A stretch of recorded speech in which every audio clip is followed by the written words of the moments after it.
Assalamualaikum warahmatullahi wabarakatuh. Perkenalkan, nama saya Tika Mustika, mahasiswi D3 Kebidanan tingkat 3 Politeknik Kementerian Kesehatan Tasikmalaya.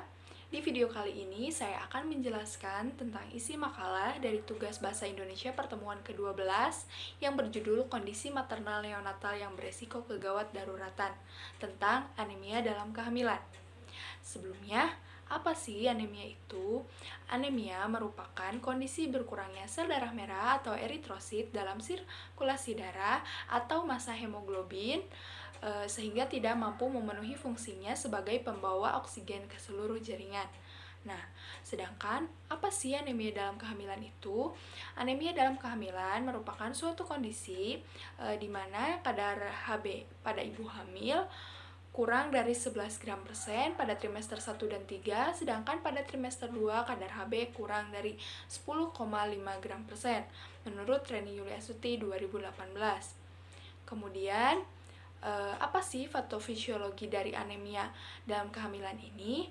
Nah, pada kehamilan ini relatif terjadi anemia karena pada saat hamil mengalami hemodulusi atau pengenceran darah dengan peningkatan volume 30-40% yang puncaknya pada kehamilan 32 sampai 34 minggu.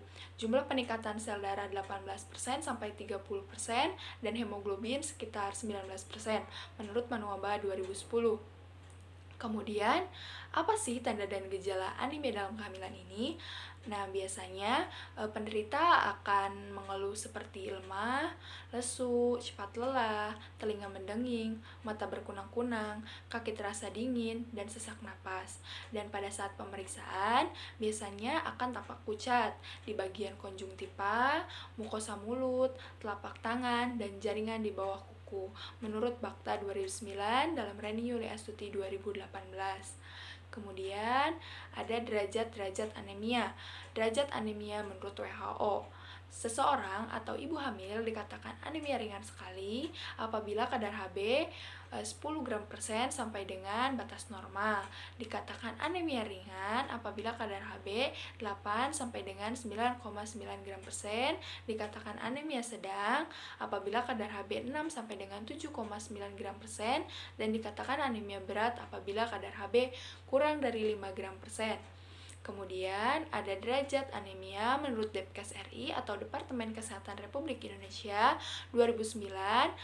Anemia ibu hamil dikatakan anemia ringan sekali apabila kadar Hb-nya 11 sampai dengan 11 gram persen sampai dengan batas normal. Dikatakan anemia apabila kadar Hb-nya 8 sampai dengan kurang dari 11 gram persen. Dikatakan anemia sedang apabila kadar Hb-nya 5 sampai dengan kurang dari 8 gram persen. Dan dikatakan anemia berat apabila kadar Hb kurang dari 5 gram persen. Nah, dapat ditarik kesimpulan, ibu hamil dikatakan anemia apabila kadar Hb-nya kurang dari 11 gram persen pada trimester 1 dan 3, dan dikatakan anemia apabila kadar Hb-nya kurang dari 10,5 gram persen pada trimester 2. Kemudian ada klasifikasi anemia dalam kehamilan. Ada 4. Di antaranya yang pertama yaitu anemia defisiensi besi, yang kedua anemia defisiensi asam folat, yang ketiga anemia aplastik, yang keempat anemia penyakit sel sabit. Kemudian ada dampak dari anemia itu sendiri yang diantaranya dapat berpengaruh ke ibu dan janin. Terhadap ibu pada saat kehamilan dapat menyebabkan abortus, perdarahan antepartum, dan KPD. Pada saat persalinan dapat menyebabkan kala satu memanjang, retensio plasenta, dan atonia uteri. Dan pada saat masa nifas dapat menyebabkan subinvolusi, infeksi puerperium, dan anemia pada masa nifas. Sedangkan anemia dapat berdampak ke janin yaitu IUFD, BBLR, dan cacat bawaan. Kemudian bagaimana sih cara penanganan anemia itu sendiri? Nah, biasanya pada saat kehamilan, ibu hamil akan diberikan tablet tambah darah atau tablet Fe minimal 90 tablet selama kehamilan, dan dapat dicegah juga dengan pemberian asam folat 500 mg per hari.